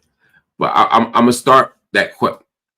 I want to start by sort of asking you first what your belief is about the role or presence of Hebrew Israelites in Israel. Again, the African Hebrew Israelites of Jerusalem, the people who come out of the Ben Ami, Ben Israel tradition, believe that it was their divine duty to go to Israel, to establish a kingdom in Israel. We could talk about the shift in language about what that meant for the other people there, because I think it changed from the 60s and 70s to now, where they're kind of like the stars of the show, of the Israeli Zionist settlers show. Mm-hmm. But they absolutely believe that God wants them to be there. Do you all believe that at some point in time, maybe not now, but at some point in time, you all are supposed to leave the United States and go to that land that is presently called Israel? That's not what we believe. Because prophetically in the book of Joel, World War III will start there first before we get into that land. That's what the Bible talks about when it says that the Lord is going to bring the nations down to the valley of Jehoshaphat, or the valley of decision. As we get closer to the Third World War, that's when you'll see it's time for Israelites to be brought back to that land. Because even when the children of Dimona went there, they even had to compromise to get accepted. So what did they have to do? They had to give their children up. Yeah, they joined the IDF. Yep, their children had to join the IDF. So you went from one oppression to another oppression. So it's like, what type of oppression did you want to accept? Did you want to accept the oppression of white Americans or the so-called Jewish man? And so they accepted that. I remember there was a video when they was going to deport a lot of them. And in that video, the Mona people, they was like, we did everything we asked. We gave you our kids. We did all of this. And it still wasn't enough. So they didn't have no power. So you can't call that divine intervention. Historically, they didn't even get into Dimona first. They went into, I think, Liberia area. Yep, they were in Liberia for 3 years. Yep. Yeah, before they actually got into Demona. So no, we don't think that that's a hustle. I remember back when the H1N1 came out. Yeah, I think the swine flu, when that came out, you had this organization that said that they was going to have martial law in America. So this was our time to flee, to go to Egypt. They ended up getting into Egypt. They couldn't get into Israel, so they went into Egypt, and then they found out that was wrong. So no, we don't teach that. So, but it sounds like you're saying after the World War III, after all the madness ends, at some point y'all will go there, right? Yeah, but when I tell you, you're gonna think I'm crazy. But I'll tell you though, like, so for us in the Bible, when it says we'll be caught up in the clouds, that's what'll happen for us. So you think like a divine ascent? Yes. Okay. That's what I believe. Yep, that's what the Bible says. So then, when you watch what's going on in Gaza or what's been happening in Israel, Palestine for decades now, if not over a century, what do you make of it? Do you support the Palestinians? I would probably say I'm neutral, right? But if I was to say who's more right, the Palestinians are more right than the Israelis. Because so why would you be neutral? Because I don't support neither one of them. The land of Israel belongs to us. So I don't think the Palestinians have a right, or the Israelis, but the Palestinians have more right than the Israelis because they was there when the Israelis invaded. Like the Israelis wasn't even looking for that land. That wasn't going to be their first play. They was looking for anywhere to put them people. Like I think they was looking for places in Africa to put the Israelis. It was the Uganda plan for sure. Yep. I think even in South America, they was looking to put the Israelis. You go look at the Belfort Act, you look at all those things, when you look at that history, and even what made it worse, and why I say I'm neutral, but more on the Palestine side, is that there's videos you can see. I debated this Jewish guy on this subject, and there's a video where you can see where the Palestinians was welcoming them into the land. Yeah, there was supposed to be a deal where there was only a certain amount of Israelis that can come into the land, because that was supposed to be the compromise. They was only supposed to take this portion and take that portion. But if you know anything about the white man, so now just for the record, the Jewish people are white people just like Americans are white. We don't separate them. They're all white people for us. The Jewish man is just what we would say is the chief tribe of the white man. So like any good white man, they're gonna make a deal with you and then they're gonna break the deal. And so what they did, you gonna say something?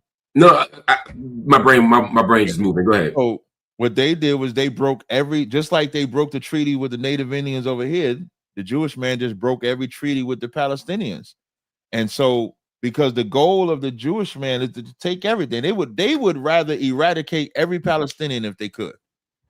See, I think that's about Israelis and about Zionists. I don't think that's about Jews, right? And I always make that distinction, right? Because and this is where the anti-Semitism conversation comes up.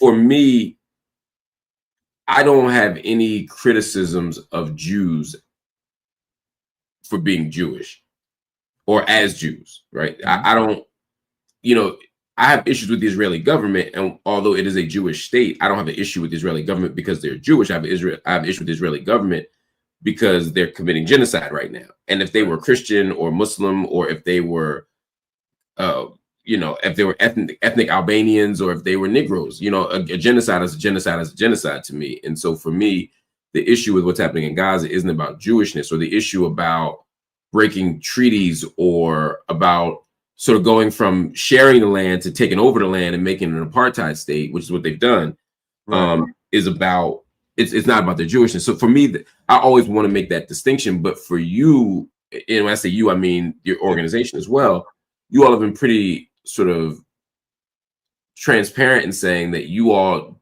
reject the legitimacy. Yeah, we do.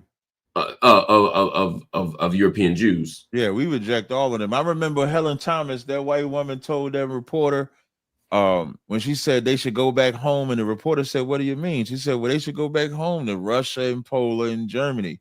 They fired her that day. They fired her when she told. After decades of being in the White House press room. Right, after decades of being, once she told the truth. So whether now the Zionists would be like the Klan over here, and then the regular white person. So you got the regular white person, and then you got the Klan. So what you're saying is like you got the regular so-called Jew, and then you got the Zionist type of Jew. But the regular so-called Jew benefits from what the Zionist Jew is doing anyway. So just like the Klan, just like the regular white person benefits off of what the Klan did over here. So that's why we don't look at them as any different at all, because whatever the Zionist Jew does for them, they're going to take it. I think part of it, I disagree on a couple levels, but I want to focus on one piece of it, which is fundamental, right? Which is, as we talk about the kind of ontological claims about whiteness and evil, right? In other words, there are people who believe that white people are fucked up, right? And that whiteness makes you that way. I'm right? Right. And that, yeah. I believe they're born that way. And that's the ontological claim, right? You believe that white people by nature are evil. Yeah, I don't think they have a conscious bone in their body. You ever see a white person pray? You ever believe their prayer when they was praying? I remember when I you ever believed it when they pray, when you see them praying? Oh, Father God. You ever believe it? I don't believe most people who pray, but it ain't about them being white though for me. But yeah, most people praying like that, I ain't trusting. But you know, this for me, I think, and Malcolm X talked about this when he was over in he wrote a really important letter from Jeddah. I was trying to think of where it was. After he made Hajj, and a lot of people think that Malcolm X went from thinking white people were evil to no longer thinking that white people, to suddenly just loving all these white people and romanticizing white people. I don't think he was that, right? No, he was making a more nuanced, to use your word, argument. He was saying white people are still fucked up, but it's a system of white supremacy that makes white people like this. So when I see these white people over here, it's not that these are magical white people or that Islam made these white people somehow different than the white. It's that if you haven't been infected by white supremacy and by white logics and by white supremacist logics, etc., then you can be a full human being. So he was that's why I say that. But you're saying something slightly different. You're saying that they're born that way, whereas a lot of people believe that they are made that way from these systems.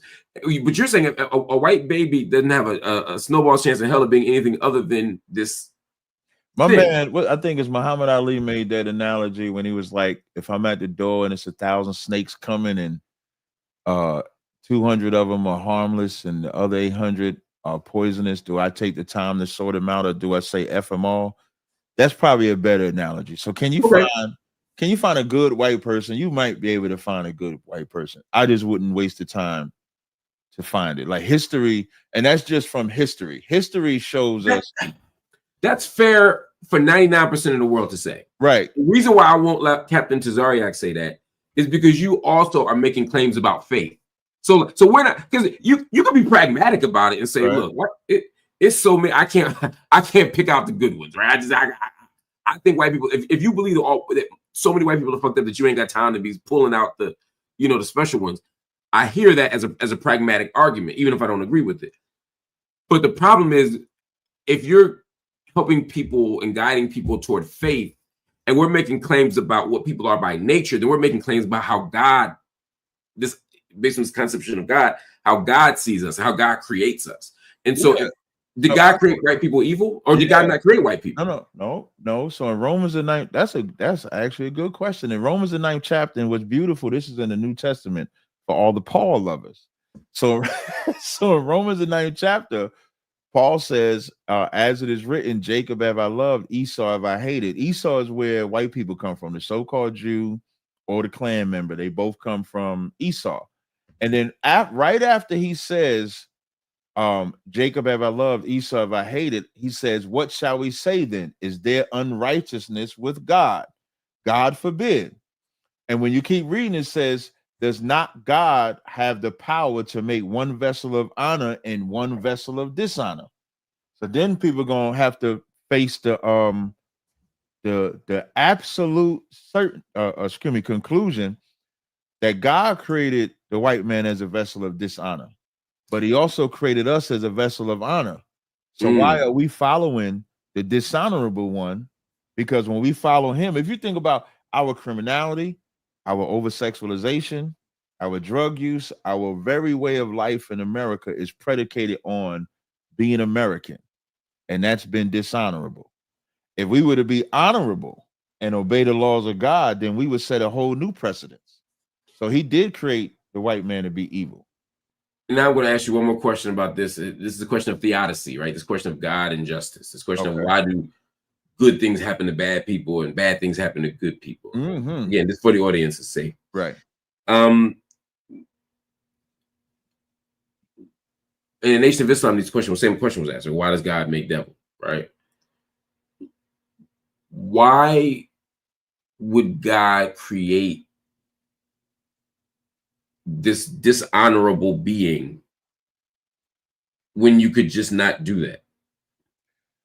Yeah, like so in Isaiah 55, it says, my thoughts are not your thoughts, my ways are not your ways. Oh, come on, man. Hey, I'm not finished. Okay. Do you think? I'm gonna go a little further. A little further. And so when this says this Romans 9 and 20. I'm sorry, 9 and 19. It says, thou wilt say unto me, why doth he yet find fault? For who hath resisted his will? Who art thou that replies against God? That's your question. Why would he do that? Because he can. And here's the real question. I need a blueprint. I need a little. I know God. You can't ask God for more than God could. No, the verses is breaking it down. Okay, because I can't. I'm about to say, keep going. I'm listening. No problem. Read. So there. So there's this thing people believe called free will, right? Free will was created to answer if God is all love, because that's what Christians was teaching. Right. Why is all this chaos? Why is all this death? Why is all this punishment? Yeah. And the only answer is free will. We're choosing, because we're disobeying God, we're getting punished. I'm sorry. We're choosing to die, or we're choosing to be evil. To take away from God is the one punishing you on purpose because he gave you rules. Most people think God is like your mama. You know, your mama got patience. Your mama got this. A father don't. A father's a disciplinarian. So when I keep reading, it says, shall a thing formed to him, shall a thing formed say to him that formed it, why hast thou made me thus? Have not the potter power of the clay to make the same lump to make the same lump, to make one vessel unto honor, another unto dishonor? What if God, willing to show his wrath and to make his power known, endured with much long suffering the vessels of wrath fitted to destruction? Our life is a test. That's your life. When you're born, your life is a test. Are you going to be obedient to God or disobedient to God? And based on the choices that you make will determine if God is going to punish you or if God is going to bless you. So are white people the punishment for black people's disobedience? Unfortunately, yeah, you could say yeah. Like in Isaiah 47:6, when God said, I was wroth with my people, I polluted them, I put them in your hands, but then you didn't show them any mercy. So as we try to repent from the wickedness that we was doing, this white man has no mercy. That's why I said he's inherently evil. Like the Bible say, the wicked are estranged from the womb. At some point, you would think that the white man would have mercy on us. Even if you take them 200, and that analogy of them 200 white people, and everybody say, there was some good white people here, there's some good white people here. Where's the white faction that came to change the amendment so that we can actually benefit from the Constitution? That we can actually, that we're no longer 3/5 of a man on the book, that 13th Amendment is gone, that there's things in place that actually specifically benefits us. When you think about everybody that was so-called free from slavery, black people are the only one that was free but given nothing. Now, this ain't to support a reparations argument, but the reason why black people are asking for reparations, because they're the only people that was never given anything when they were so-called free from slavery. But the Jewish man, speaking of the Israeli Palestinians, they put them in Palestine, or would have put them anywhere, because they knew they couldn't leave them in Germany to be further oppressed by other Germans. So they had to find a place to put them so that they can be mentally and spiritually free. But we was never given that. We got a question coming in. We got two more questions before we go. Another one from Stacy Galore, who said, we recently heard Captain Tazaryach say publicly he hates white people.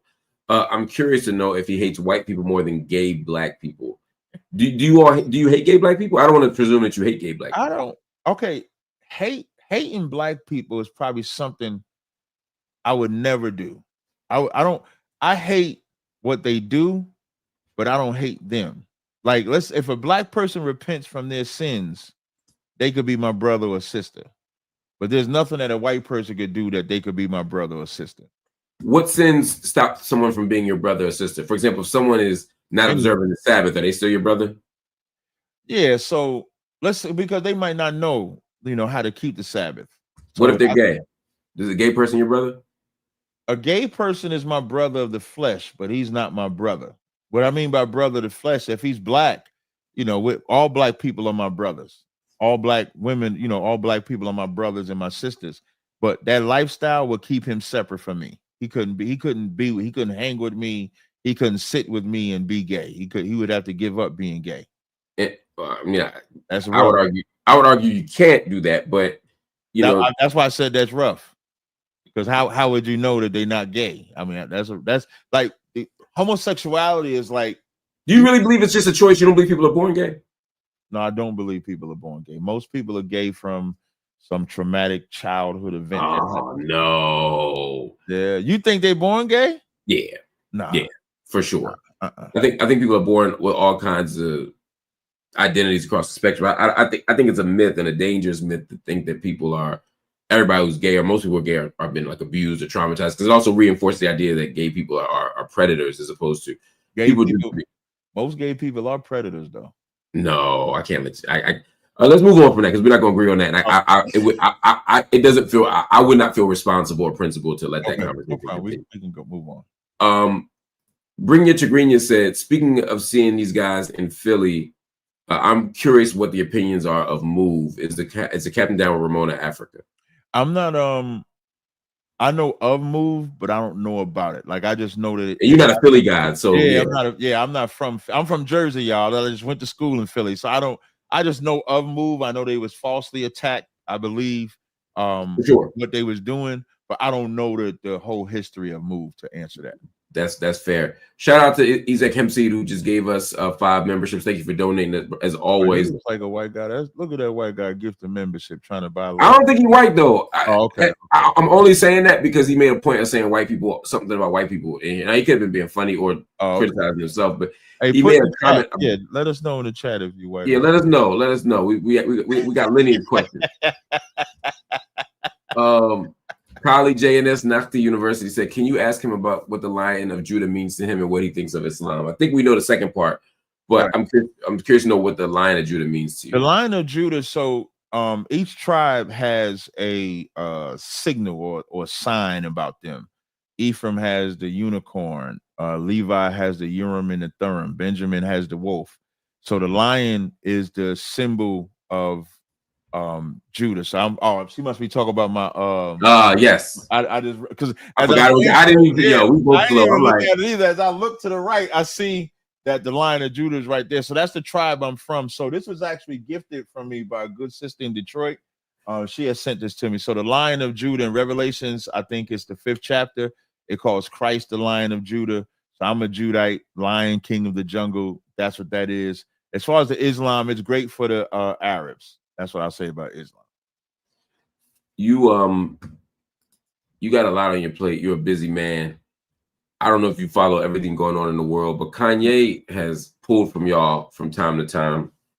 Kanye making me scared to still like him because Kanye wilding. But I love Kanye. Well, you got to say before he talk about you. He gonna get. That's true. I don't want that smoke. I'm gonna fix that and make it say yay in a minute. But so Ye has talked about the Israelites, talking about who the real Jews are. He's come hard against people who identify as Jews. Again, I have found Kanye's commentary to be problematic for 2 reasons. I mean, a lot more than that, but 3 reasons.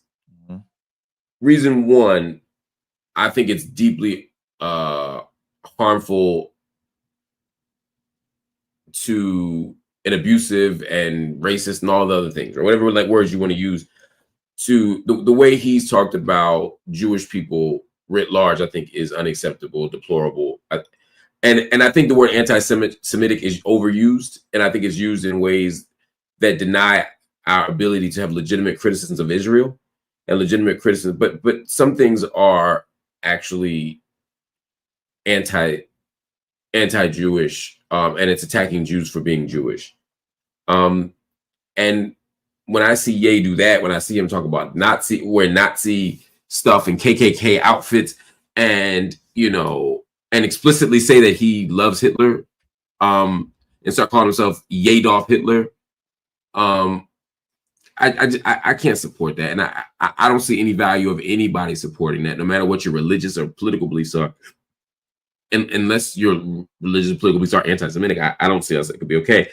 My second reason is that Ye is so deeply uninformed. It's like he did a drive-by. Like he heard somebody say a sentence and then decided to repeat that sentence. Mm-hmm. So when he's like, "We the real Israelites because we from the blood of Christ," and if you ask him to say anything other than that sentence that he kept repeating, I'm not sure he could. I'm not sure he understands it. And then third, I think Ye says and does things that are deeply anti-Black.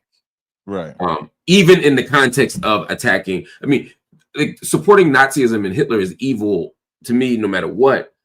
But to watch people who identify as pro-Black defending it as if Hitler was pro-Black or as if Nazism was pro-Black, to me is bizarre and just, again, uninformed. So for me, when I hear all of that, I'm like, do the Hebrew Israelites want to be tied up in Ye? Does Ye want to be tied up with the Hebrew Israelites? Neither of them sound like good ideas.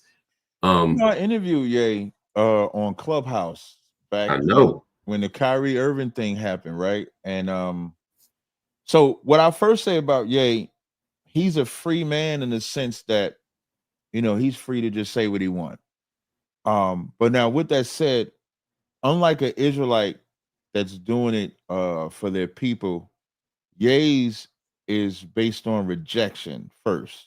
What I mean by rejection is like when he was getting what he want with the Adidas and working with the Jewish man and stuff like that, everything was all good. It's only when they started attacking and not letting him have the same freedom, or maybe he wasn't as cool as he thought he was. Now it's like, get in your place, boy. And so Ye didn't like that. And so now Ye is a free man, and he was always wild. Remember, before he said that about the Jews, he did say George Bush don't care about Black people. So him saying crazy stuff off the cuff is not something new. So, but in the beginning, he had a point. Remember when he was on Drink Champs and he was like, "I'm a F your woman, I'm a F your B, I'm a kill his nigga. I'm a F your B, I'm a kill his nigga." And he was like, that music can be propagated by Jewish people that run hip hop, but good music for hip hop can't be propagated. So as he would do that in the beginning, I was all for him. In a sense, I'm still for him, because although the Hitler and everything that Hitler did and stuff at the surface level. So at the surface level, we look at what Hitler did, and Kanye West mentions Hitler. It's like all we think about is, oh, Hitler did this, he unalived these people and stuff like that. But nobody looks at Ye's reasoning for why he's doing what he's doing with Hitler. And if this, what is his reasoning? I'm about to break it. So if his reasoning is legit, I do support him. So this is the reasoning that Ye said. The reason that Ye is supporting that is because the Jewish people that run music, that run media, that run Hollywood is only portraying Black people that are twerking, getting high, unaliving themselves. So if they can exploit Black people that way, he's doing this with the Hitler thing to take something that's egregious to Jewish people and putting it in their face and saying, if you don't like this, then stop propagating our people that way. Now, that's what he's saying at the surface level. I think I had when I saw his tweet about that, I shared it. Now, but he's crazy though. What I mean by crazy is the stuff that he's doing when he's attacking Black people, the stuff he's saying about Jay-Z, the stuff he's saying about Beyonce, the stuff that's what make his message seem like it's not as legit as it is. Like, I've been the same since y'all know me. I say the same thing in 2010, same thing in 2016. When Ye starts talking about Jay-Z and Beyonce, it doesn't have it, he loses the power that he could have when he starts talking about Black people. If it's about exposing a Jewish man exploiting black people, so he gonna exploit Jewish people, and he stayed right there, it's very easy to stand with him. But when he switches and goes to something else, that's when it makes it hard. So for the Israelite side, you know, it's good, but it's bad. Yeah. Then it's bad, but it's good. It's like depending on, you never know what Ye. It's like it's hard to read him because he don't have nobody guiding him. He don't have nobody in his corner that can give him something that can make him say what he should say the appropriate way. But he's free. Now, as he's throwing it in their face, I don't have pity on the Jewish man because of everything that they throw in our face. Like they'll take, like, when the last time you seen a good female rapper? What I mean by good female rapper, a sister that might rap and make music like Latifah would, like a Lauryn Hill would. They're not gonna get promoted. A hip hop artist, like the Christian rapper. What's the Christian rapper? I can't remember his name. Lecrae, you talking about Oh no, not Lecrae. He got the dreads, light skinned brother. I forget his name. Oh, you talking about D1. D1, right? Now you take D1. Now I don't like Christian music at all, but D1 is I don't like most Christians don't either. Yeah, I don't like no Christian music at all. But his type of music, you know, back in the 90s, you had Onyx and Public Enemy. You had Arrested Development and the Wu-Tang Clan. Like there was a lane for all different forms of music because it was art form. Now there's only shoot them, have sex, throw them away, kill them, and do all of this. So it's hard for me to feel bad for the Jewish side because the Jewish side is exploiting us. So that's where I'm kind of at with it. I can't accept that as an argument that's persuasive to me. Primarily because Hitler didn't go out, even if I accepted the premise, which I don't. Right. Jesus, Kanye is making a case about Jewish execs that then applies to all Jewish people. In other words, it's not like Hitler was going out there executing Hollywood execs. He was killing all Jewish people indiscriminately. Right?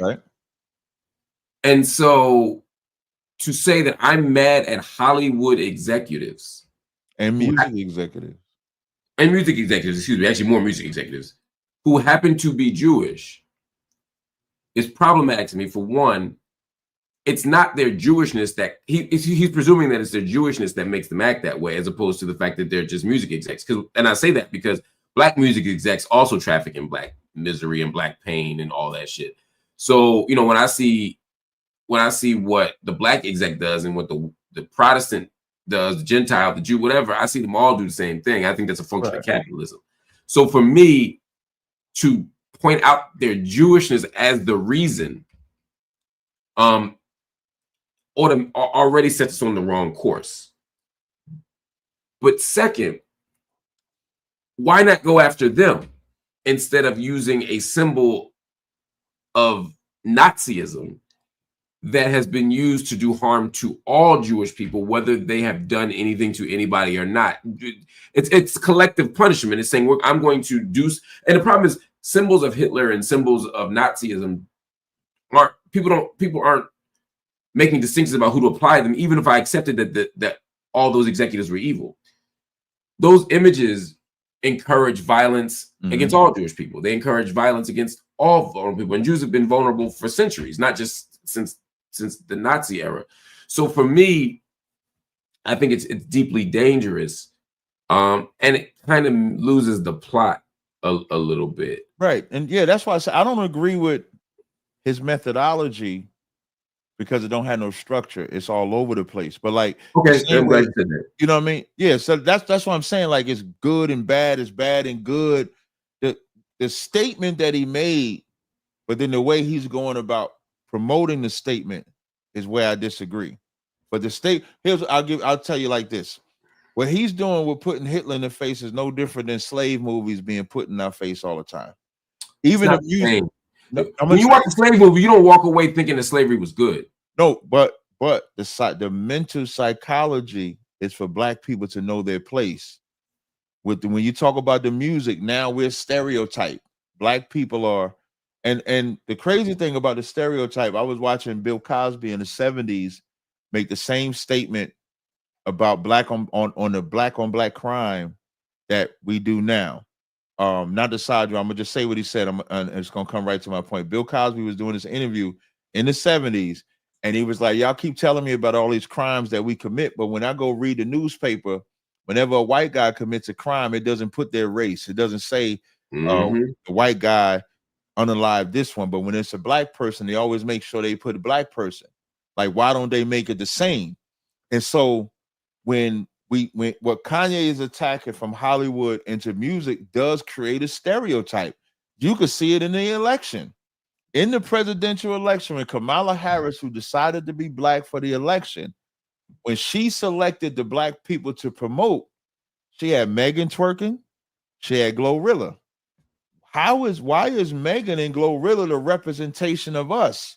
So his statement, I agree with the statement, but the way that he's going about doing it, I'm not saying that he got to throw a swastika in the face. I'm not saying he got to put the hat on and all of that. I'm not saying that he got to do all of that.